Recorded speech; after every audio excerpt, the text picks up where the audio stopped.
నేటి ధ్యానాంశము లోతుగా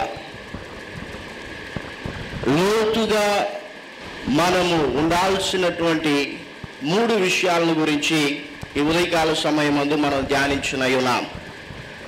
సరే, మొట్టమొదటిగా మనం చూసినట్లయితే యేసు ప్రభువుల వారు సీమోను పేతురుతో ఆయన దోణెను లోతునకు నడిపించమన్నాడు. లూకా సువార్త 5వ అధ్యాయం 4వ వచనాన్ని ఒకసారి మనం చదువుదాం.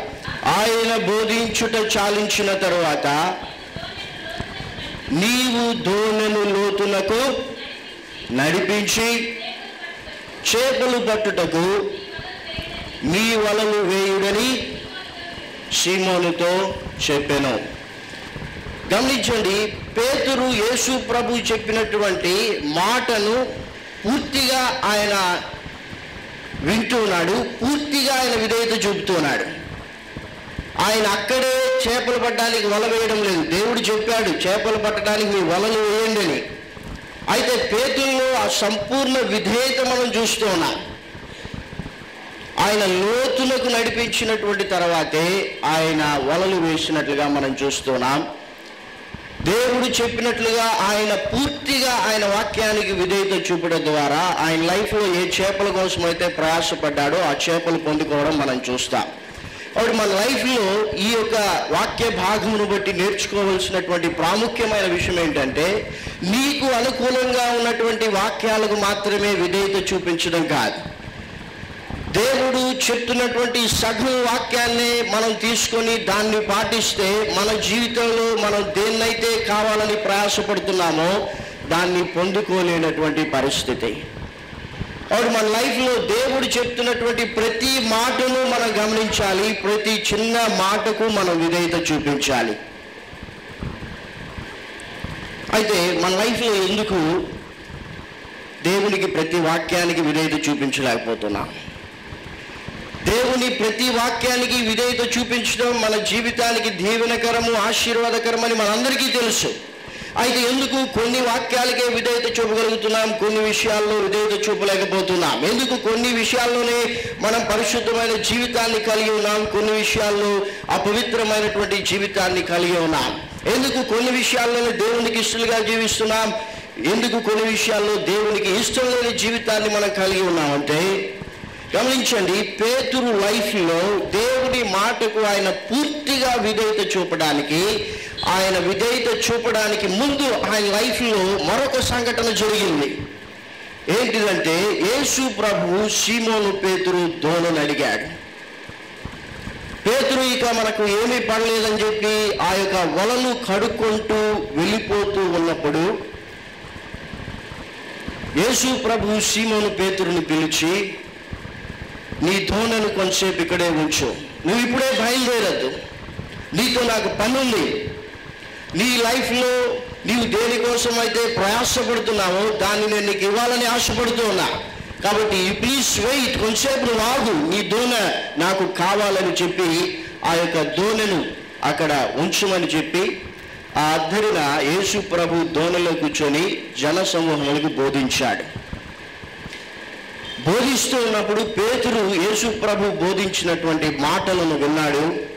దేవుని వాక్యంలో ఉన్నటువంటి ఆ యొక్క సూపర్ నేచురల్ పవర్ ఏంటంటే, ఆయన వాక్యానికి విధేయత చూపేటువంటి శక్తిని మనలో కలిగిస్తుంది. హల్లెలూయా! దేవుని వాక్యాన్ని మనం వినగలిగితే, దేవుని వాక్యాన్ని మనం చదవగలిగితే, దేవుని వాక్యమే మనము ఆయన వాక్యములకు విధేయత చూపడానికి శక్తిని కలిగిస్తుంది. అదే దేవుని వాక్యంలో ఉన్నటువంటి ప్రత్యేకత. అదే ధర్మశాస్త్రము దేన్నైతే చేయజాలకపోయిందో ఇప్పుడు దేవుని వాక్యము క్రీస్తు ద్వారా చేయగలిగినటువంటిది ఏంటిదంటే, ధర్మశాస్త్రము ఒక మనిషి ఇలా జీవించాలి, ఇలా జీవించకూడదని బోధించగలిగింది. అయితే అలా జీవించడానికి, జీవించకుండా ఉండడానికి అవసరమైనటువంటి శక్తిని ధర్మశాస్త్రం కలిగించలేదు.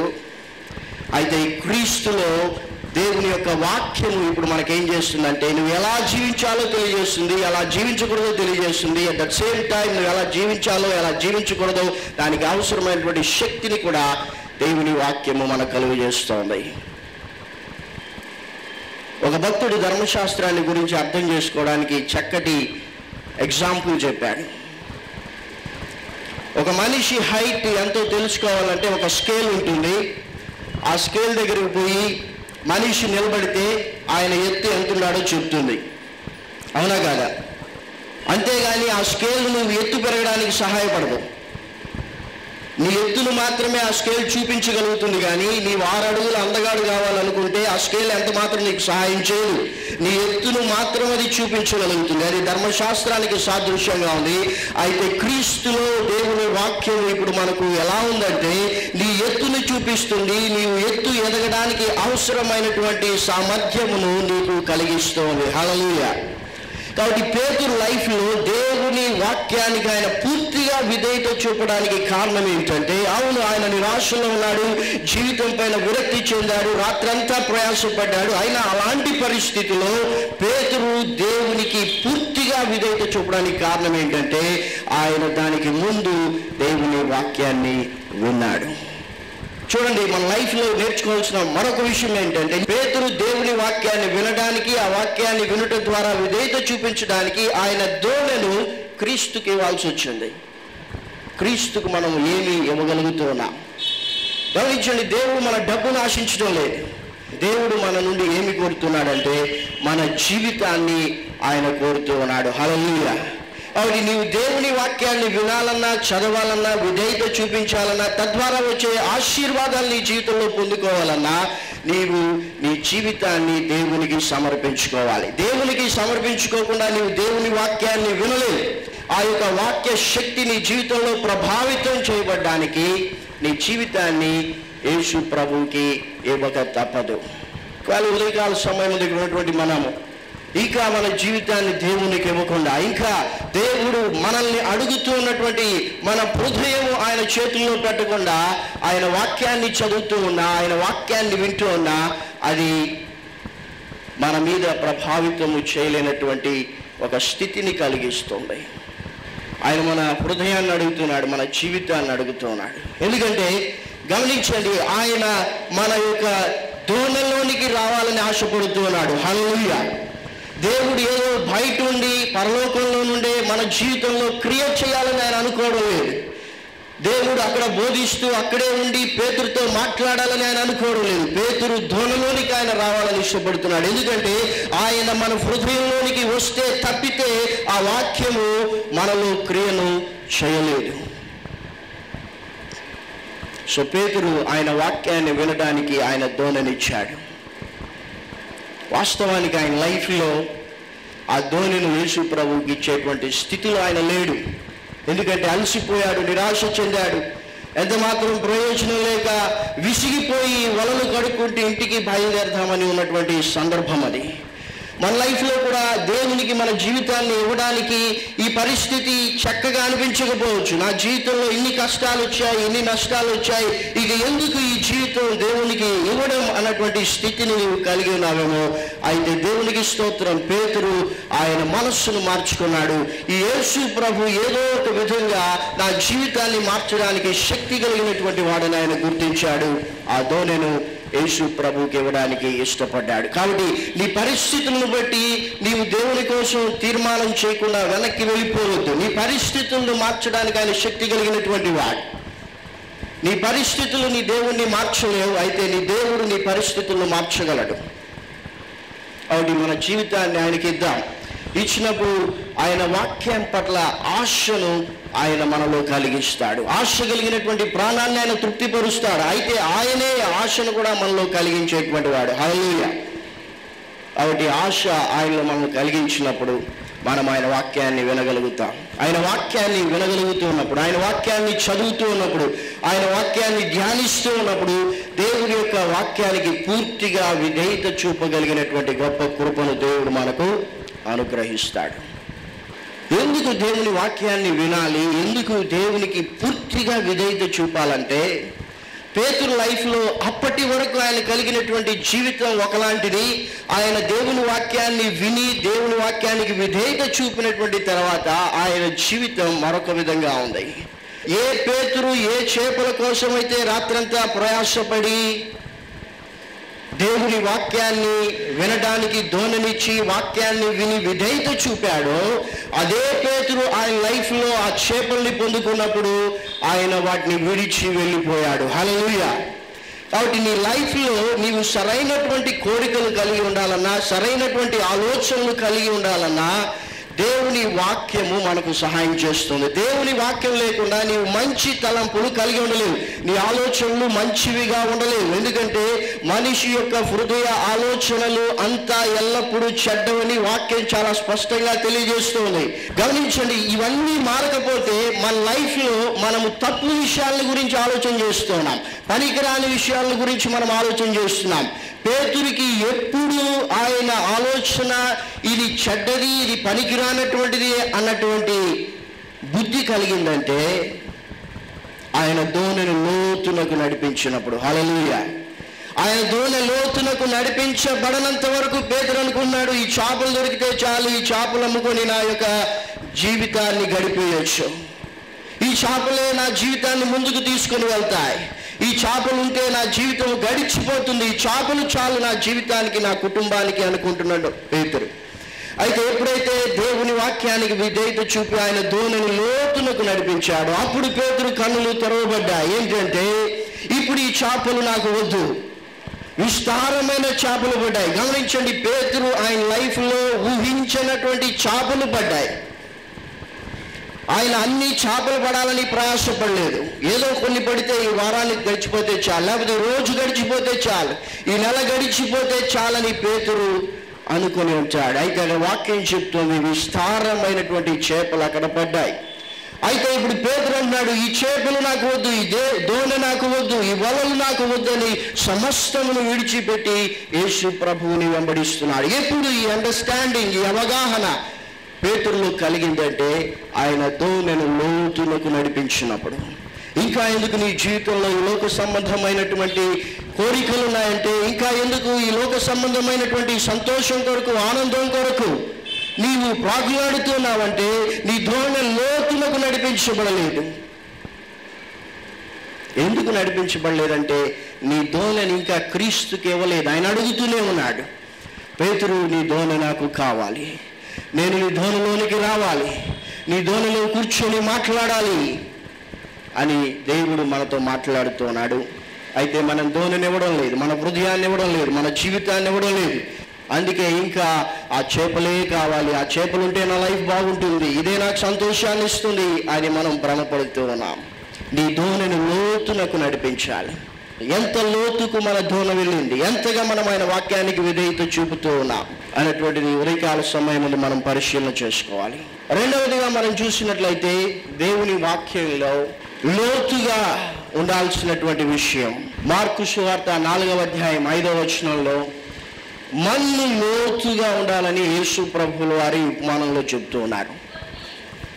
కొన్ని చాలా మన్ను లేని రాతి నేలను పడెను, అక్కడ మన్ను లోతుగా ఉండనందువలన అవి వెంటనే మొలిచెను, కానీ సూర్యుడు ఉదయింపగానే అవి వాడి వేరు లేనందున ఎండిపోయాను. ఇక్కడ యేసు ప్రభువుల వారు దేవుని వాక్యాన్ని గురించి మాట్లాడుతూ హృదయము భూమిగా ఆయన పోలుస్తూ విత్తనాన్ని దేవుని వాక్యంగా ఉపమానంలో యేసు ప్రభువుల వారు చెప్తున్నారు. ఈ ఉపమానంలో రాతి నేల విత్తబడినటువంటి విత్తనము గురించి యేసు ప్రభు మాట్లాడుతున్నాడు. గమనించండి, విత్తనము దేవుని వాక్యము ఎప్పుడు ఫలించడానికి శక్తి కలిగినటువంటిదే. అది ఎలాంటి నేల మీద పడినా ఫలించడానికి శక్తి కలిగినటువంటిదే. అయితే ఆ హృదయాన్ని బట్టి అది ఎలా ఫలిస్తుందో ఆధారపడి ఉంటుంది. ఇక్కడ రాతి నేల మీద ఈ యొక్క వాక్యం అన్నటువంటిది విత్తబడింది. అది వెంటనే మొలిచింది, కానీ అది ఎదగలేకపోయింది. కారణం ఏంటంటే యేసు ప్రభువు వారు చెప్తున్నారు, అక్కడ మన్ను లోతుగా లేదు. మన్ను లోతుగా లేదు కాబట్టి వేర్లు ఆ యొక్క చెట్టులో రావడానికి అవకాశం లేదు. కాబట్టి ఈ యొక్క జీవితం ఏమవుతుందంటే వేరు లేనందున, వేరెందుకు లేదు, మన్ను లోతుగా లేదు కాబట్టి వేరు లేదు, వేరు లేదు కాబట్టి ఏమవుతుందంటే ఎండకి ఎండిపోతుంది. ఎందుకు మన ఆత్మీయ జీవితాలు ఎండిపోతున్నటువంటి పరిస్థితిని కలిగి ఉన్నాయంటే, ఎందుకు మన ఆత్మీయ జీవితాలు పచ్చవిగా లేవంటే, ఎందుకు మన ఆత్మీయ జీవితాలు ఫలించడం లేదంటే మన యొక్క హృదయము ఇంకా రాతి హృదయముగా ఉంటుంది. మన హృదయంలో మన్ను లోతుగా లేదు, అందుకోసమనే ఫలించడం లేదు. ఫలించండి. మన్ను లోతుగా లేకపోతే చెట్టు ఎదగదు. ఎందుకు ఎదగదంటే వేర్లు విస్తరించడానికి మన్ను వాటికి ఉండాలి. మన ఆత్మీయ జీవితాలు ఎలా ఉంటాయంటే షో చెట్లు లాగా ఉంటాయి. షో చెట్లు చూసారా? షో చెట్లు ఏం పెడతారా? కుండి, కొద్దిగా మట్టి, అంటే ఉట్టిన షోగా కనిపిస్తే చాలు. అవి ఫలించాలన్నటువంటి ఆశ లేదు, అవి ఎదగాలని కూడా మనం కోరుకోము. వాస్తవానికి ఎదగకూడదని ఒక చిన్న కుండీలో పెడతాం. అంటే అవి ఎంత ఎత్తులో ఉన్నాయో అలానే ఉండాలి, షోగా కనిపించాలి. అవి ఎందుకు ఎదగవంటే వాటిలో మన్ను లోతుగా లేదు, అక్కడ మట్టి ఎక్కువ వేయడం లేదు కాబట్టి ఆ యొక్క వేర్లు విస్తరించలేవు. కాబట్టి ఆ చెట్లు ఎండలో పెడితే ఎండిపోతాయి. కేవలం వాటి పర్పస్ ఏంటంటే షో. ఆత్మీయ జీవితాలు చాలా అలానే ఉన్నాయి. కేవలం షో అంతే. ఆదివారం చర్చికి రావడం ఒక షో, కానుకలు వేయడం ఒక షో, ఒక దైవజనుడు వస్తే ప్రార్థన చేయమండం ఒక షో. దేవుడు ఇలాంటి జీవితాన్ని కోరుకోవడం లేదు. మన ఆత్మీయ జీవితము ఆవగింజలాగా ప్రారంభమయ్యి అది ఒక పెద్ద వృక్షమయ్యి ఆ యొక్క వృక్షము నీడలో అనేక పక్షులు వచ్చి నివసించాలని దేవుడు కోరుతున్నాడు. హల్లెలూయా. ఒక షో చెట్టుగా ఉండిపోవడం దేవుని చిత్తం కాదు. నీ ఆత్మీయ జీవితం 100 60 30 ఫలించాలని దేవుడు కోరుతూ ఉన్నాడు. ఎప్పుడు నీ ఆత్మీయ జీవితంలో అట్టి గొప్ప ఫలమును నీవు కలిగి ఉంటావంటే నీలో మన్ను లోతుగా ఉండాలి. అంటే నీ ఆత్మీయ జీవితానికి ఎదగడానికి అడ్డుగా ఉన్నటువంటి చాలా రాళ్ళు ఇంకా నీ జీవితంలో ఉన్నాయి. అవి ఉన్నంత వరకు నీ ఆత్మీయ జీవితం ఎదగదంతే. ఎందుకంటే అవి ఎదగనీయవు. ఎంత లోతుగా మన జీవితాన్ని దేవుని కోసం సమర్పించుకున్నాం. ఇంకా ఈ లోక సంబంధమైనటువంటి రాళ్ళు ఎన్ని ఉన్నాయి మన ఆత్మీయ జీవితంలో? ఎందుకు నీ ప్రార్థనలు దేవుడు అంగీకరించడం లేదంటే, ఎందుకు నీ జీవితంలో ఎదురు చూస్తున్న స్వస్థత కలగడం లేదంటే, ఎందుకు నీ జీవితంలో నీవు ప్రార్థిస్తున్నటువంటి అద్భుతం నీ జీవితంలో ఇంకా జరగలేదంటే దేవుడు చేయలేదని కాదు, నీలో ఈ లోక సంబంధమైన విషయాలు దేవుడు చేయించకుండా అవి చేస్తూ ఉన్నాయి. దేవుడు నాకు సహాయం చేయలేదని చాలా సులభంగా చెప్పేస్తూ ఉంటాం. దేవుడు నా ప్రార్థన వినడం లేదని చాలా సులభంగా దేవుడిని దూషించేస్తూ ఉంటాం. దేవుడు వింటూనే ఉన్నాడు. దేవుడు అద్భుతం చేయాలని ఎదురు చూస్తూనే ఉన్నాడు. అయితే నీలో దేవుడు చేయాలనుకుంటున్నటువంటి మేలు చేయనీయకుండా అడ్డుపడుతున్నటువంటి విషయాలు ఉన్నాయి. వాటిని మనం తీసివేయాలి. నీ యొక్క జీవితంలో మన్ను ఎంత లోతుగా ఉంది, ఎంత లోతుగా ఉంటే అంతగానే వేర్లు అభివృద్ధి చెందుతాయి. నువ్వు ఎదిగి వృక్షమై ఆ యొక్క వృక్షం కింద చాలా పక్షులు వచ్చి నివాసం ఉండాలంటే, అంటే నీ జీవితం చాలా మందికి దీవెనకరంగా ఆశీర్వాదకరంగా చేయబడాలంటే ఒక ప్రాసెస్ ఉంది. ఆ ప్రాసెస్ ఏంటంటే అసలు ఆ చెట్టు ఎదగడానికి అవసరమైనటువంటి మన్ను లోతుగా నీలో ఉండాలి కదా. అది లేకుండా చెట్టు ఎలా ఎదుగుతుంది? ఆ మొక్కకు శక్తి ఉంది, ఆ విత్తనానికి శక్తి ఉంది, ఆ విత్తనము పెద్ద వృక్షం అవడానికి శక్తి ఉంది. అయితే ఆ శక్తి నీ లైఫ్లో ప్రభావితం చేయాలంటే నీ జీవితాన్ని సిద్ధపరచుకోవాలి. మన ఆత్మీయ జీవితంలో ఎంత లోతుగా మనము దేవుని వాక్యం కొరకు మన జీవితాల్లో సిద్ధపరచుకుంటూ ఉన్నాం. చాలాసార్లు పైన మన ఆత్మీయ జీవితాన్ని చక్కబెట్టుకుంటూ ఉంటాం.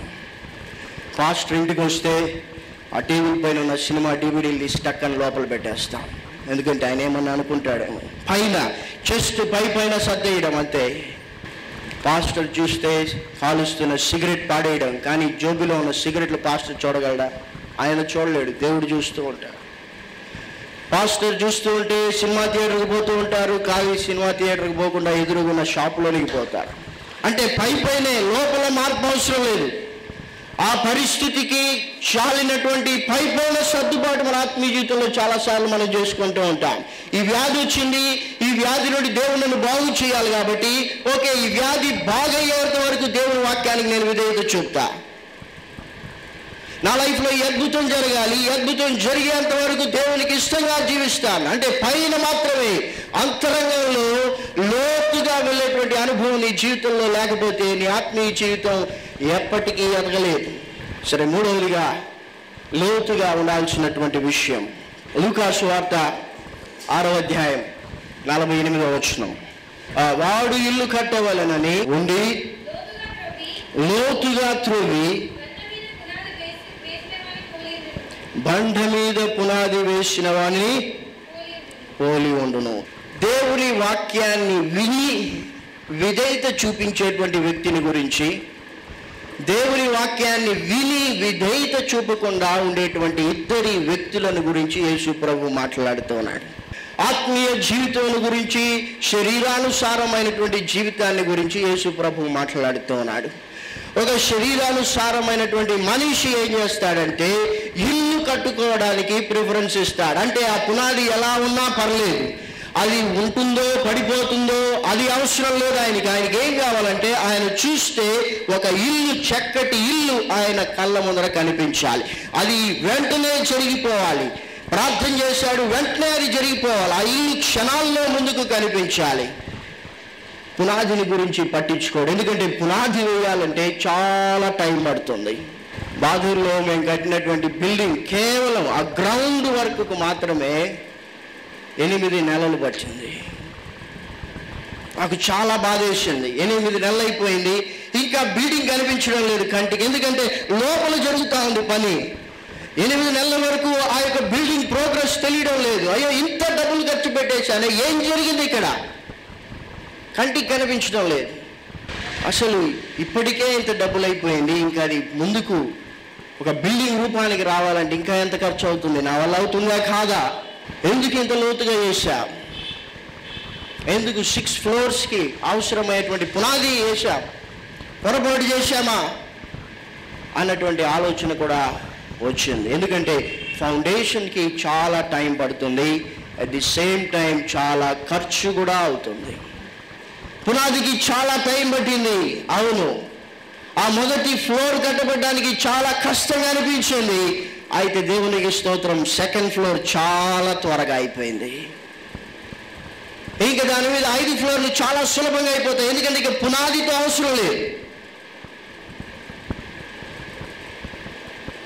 ఇక్కడ యేసు ప్రభు అంటున్నాడు, దేవుని వాక్యాన్ని విని ఆ ప్రకారము చేయనటువంటి వ్యక్తి లైఫ్ ఎలా ఉంటుందంటే, ఆయన లైఫ్లో ఆత్మీయ జీవితాన్ని పట్టించుకోడు, అంతరంగంలో జరిగేటువంటి ఆత్మ సంబంధమైనటువంటి జీవితాన్ని ఆయన పక్కన పెట్టి ఈ లోకంలో కంటికి కనిపిస్తున్నటువంటి లోక సంబంధమైనటువంటి జీవితం మీద దృష్టి పెడతాడు. కాబట్టి ఆ ఇల్లు, బిల్డింగ్, ఆ రూపం ఆయన కంటికి కనిపించాలి. కాబట్టి you will never bother about foundation.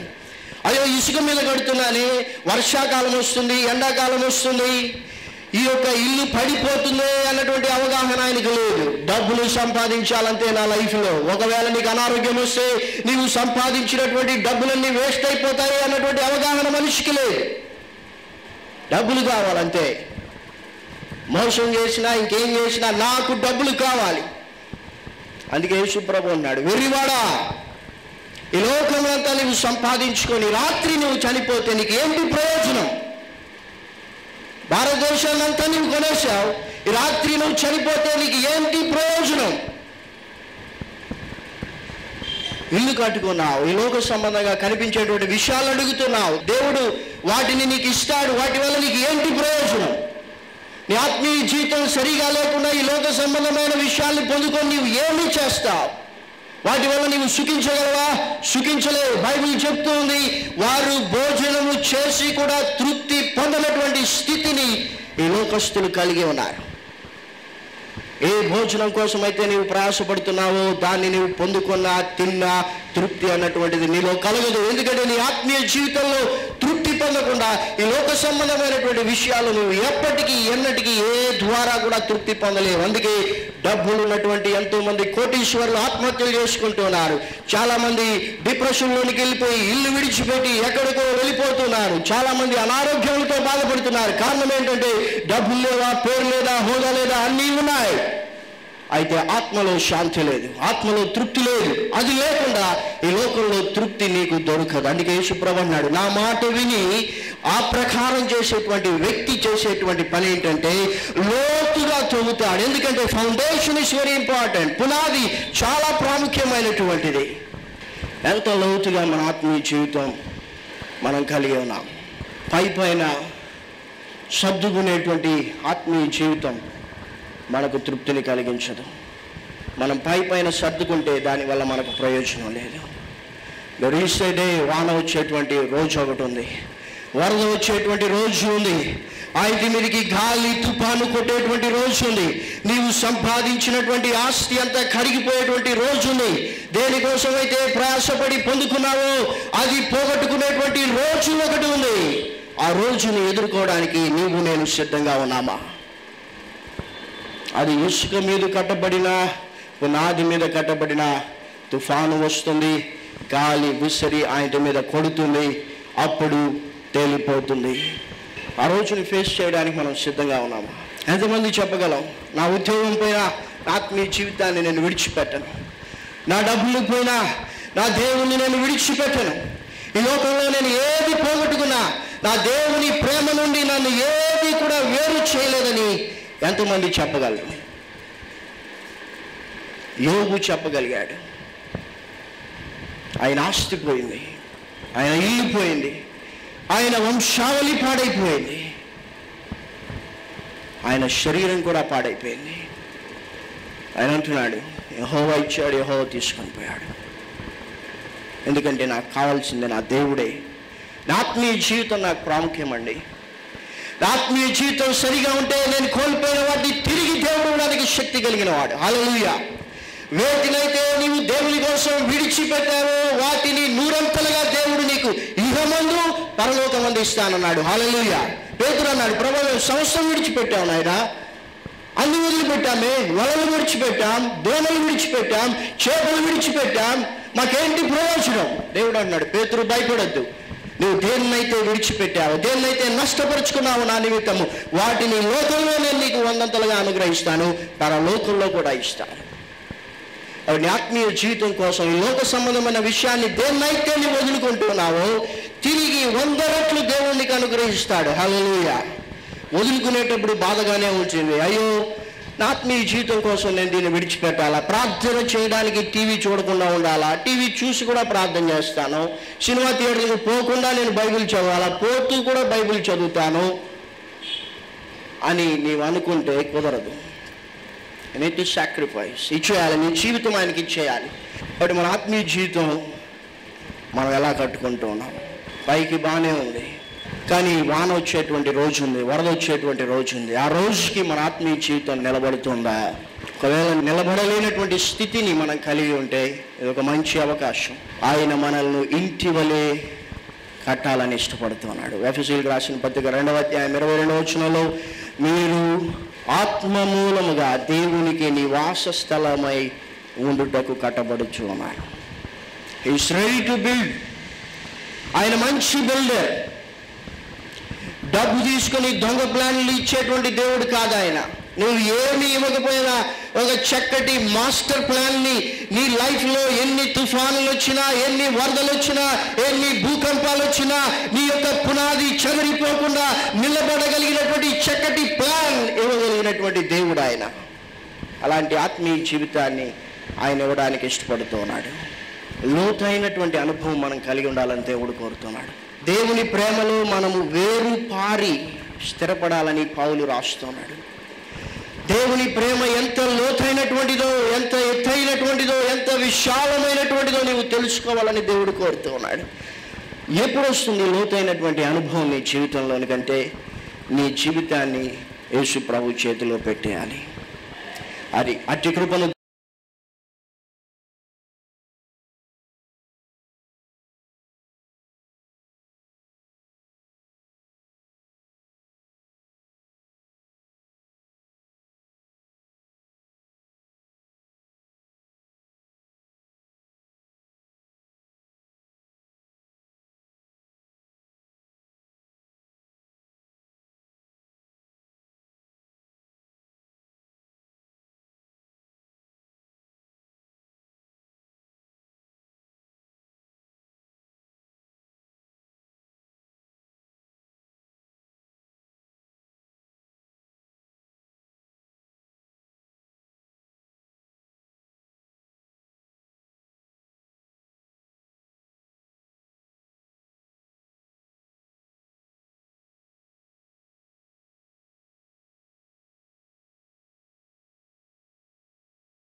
చాలా చెడు దృశ్యాలు నా జీవితంలో ఉన్నాయి, అందుకే ఆత్మీయంగా ఎదగలేకపోతున్నాను నాయన. ఇదిగో తండ్రి, ఇప్పుడే మీరు నా యొక్క హృదయాన్ని సిద్ధపరచండి, నా జీవితాన్ని సిద్ధపరచండి ప్రభా. మీ వాక్యము ఎదగగలిగినటువంటి సిద్ధపాటును నాకు దయచేయండి అని అడిగితే is ready to build your house. దేవుణ్ణి మనం చూస్తూ ఉన్నాం. కంటికి కనిపిస్తున్నటువంటి విషయాలన నీ ఆత్మీయ జీవితాన్ని పట్టించుకోకుండా కంటికి కనిపిస్తున్న జీవితాన్ని నువ్వు చూస్తూ ఉంటే అది ఒక రోజుకి పడిపోయేటువంటి ప్రమాదం ఉంది. నీ ఆత్మీయ జీవితం సరిగా లేకపోతే ఈ లోక సంబంధమైనటువంటి దీవెన ఆశీర్వాదాలు కోల్పోయేటువంటి పరిస్థితి మనిషి కలిగి ఉన్నాడు. ఒకసారి మన అంతరంగ జీవితాన్ని పరిశీలన చేసుకుందాం. ఎంత లోతుగా ఉంది నీ ఆత్మీయ జీవితం? కంటికి కనిపిస్తున్నటువంటి ఈ యొక్క జీవితంలో ఎదగాలని, అభివృద్ధి చెందాలని, చక్కటి జీవితాన్ని కలిగి ఉండాలని, దేవుని మేలు, దేవుని ఆశీర్వాదం కనిపించాలని నువ్వు కోరుతున్నావు. మంచిదే. అయితే నీ అంతరంగ జీవితంలో ఎంత లోతుగా ఆయన వాక్యాన్ని ఉంచుకున్నావు? ఎంత లోతుగా నీ ఆత్మీయ జీవితం వేరుపారింది? ఎంత లోతుగా నీ ఆత్మీయ జీవితంలో దేవుని నీవు అర్థం చేసుకున్నావు? చాలాసార్లు ఎందుకు నీ కంటికి కనిపిస్తున్నటువంటి ఇంటిని దేవుడు నీ కళ్ళు ఎదుట పెట్టలేదంటే, ఎందుకు నీవు ప్రార్థన చేస్తున్నటువంటిది దేవుడు నీకు ఇవ్వలేదంటే దాని వెనుకాల ఒక రహస్యం ఉంది. ఎందుకంటే దేవుడు దాన్ని నీకు ఇచ్చిన నీ ఆత్మీయ జీవితం సరిగా లేకపోతే, వరద వచ్చినప్పుడు గాలి విసిరి ఆ ఇంటి మీద కొట్టినప్పుడు అది పడిపోతే మళ్ళా నీ జీవితంలో ఏడిపోయి, మళ్ళా నీ జీవితంలో సనగడమే, గొనగడమే. అందుకే ఆ స్థితిని మనం కలిగి ఉండడం దేవునికి ఇష్టం లేదు. అందుకే ఆయన అంటూ ఉన్నాడు, ప్రియ బిడ్డ, వద్దు, నీకు ఇప్పుడే నువ్వు వద్దు, ఇప్పుడే ఈ లోక సంబంధమైనటువంటి విషయాలు నీకు అవసరం లేదు. మొదటగా నీ ఆత్మీయ జీవితం సరి చేయబడాలి. లోతుగా నీ ఆత్మ సంబంధమైన జీవితాన్ని నువ్వు కట్టుకోవాలి. ఆత్మ సంబంధమైన జీవితాన్ని నువ్వు కట్టుకున్నప్పుడు చాలా సులభంగా ఈ లోక సంబంధమైనటువంటి ప్రతి దాన్ని నువ్వు పొందుకుంటావు. మొదట ఆయన నీతిని, రాజ్యాన్ని వెదకాలి. నువ్వు మొదట పునాది వేయాలి. ఇల్లు కట్టడం కాదు, ఇల్లు కట్టుకున్నాక పునాది వేయలేవు, నీ వల్ల కాదు. ఈ లోక సంబంధమైన దీవెన ఆశీర్వాదాలు నీకు వచ్చేస్తే ఆత్మీయ జీవితాన్ని పక్కన పెట్టేస్తావు. ఇక ఆత్మీయ జీవితానికి అక్కడ స్థానం ఉండదు. అందుకే మొదట ఆయన నీతిని, రాజ్యాన్ని వెతికే వారిగా మనం ఉండాలి. మనందరం అదే రీతిగా ప్రార్థన పూర్వకంగా ఉండి ఆయన అడుగుతూ లోతుగా మన దోణలో నడిపిస్తూ, లోతుగా మన యొక్క జీవితాల్లో వేసుకుంటూ, లోతుగా పునాది వేసుకుంటూ ఆయన కృపలో అట్టి జీవితాన్ని కలిగి ఉండడానికి ఆయన వేడుకుంటూ మరి యోగ్యమైన రీతిలో ఆయన బలలో మనం పాలు పొందుదాం. ప్రార్థన చేసుకుందాం. పరలోకమందున మా తండ్రి, మీ పరిశుద్ధమైన నామం బట్టి మిమ్మల్ని స్తుతిస్తున్నాం. ఆయన పైనే మా జీవితాన్ని మార్చాలని మీరు కోరుకునేటువంటి దేవుడు కాదు ప్రభా. మీరు మా అంతరంగాన్ని చూసేటువంటి దేవుడు. మా అంతరంగంలో మా ఆత్మీయ జీవితం అనేటువంటిది మీకు చాలా ప్రాముఖ్యమైనటువంటిది. అది లోతుగా ఉండాలని, స్థిరంగా ఉండాలని, బలంగా ఉండాలని, వేరు పారాలని మీరు కోరుతున్నారు తండ్రి. అతి కృపను మాకు దయచేయండి. అందుకు ఆటంకంగా, అభ్యంతరంగా ఉన్నటువంటి ప్రతిదాన్ని మా జీవితంలో నుండి తీసి పారవేయడానికి కావలసినటువంటి కృపను మాకు దయచేయండి. ఎవరైనా మా జీవితాలు మీ చేతుల్లో పెడుతున్నాం. మా జీవితాల్లో మీ వాక్యమును మీరు నింపండి. మా హృదయాల్లో మీ వాక్యమును నింపండి. మా ఆలోచనలో మీ వాక్యాలను నింపండి. మా యొక్క చూపుల్లో మీ వాక్యాలను మేము కలిగి ఉండడానికి సహాయం చేయండి ప్రభా. మా వినికిల్లో మీ వాక్యాలను మేము ఎల్లప్పుడూ వినుటకు సహాయం చేయండి.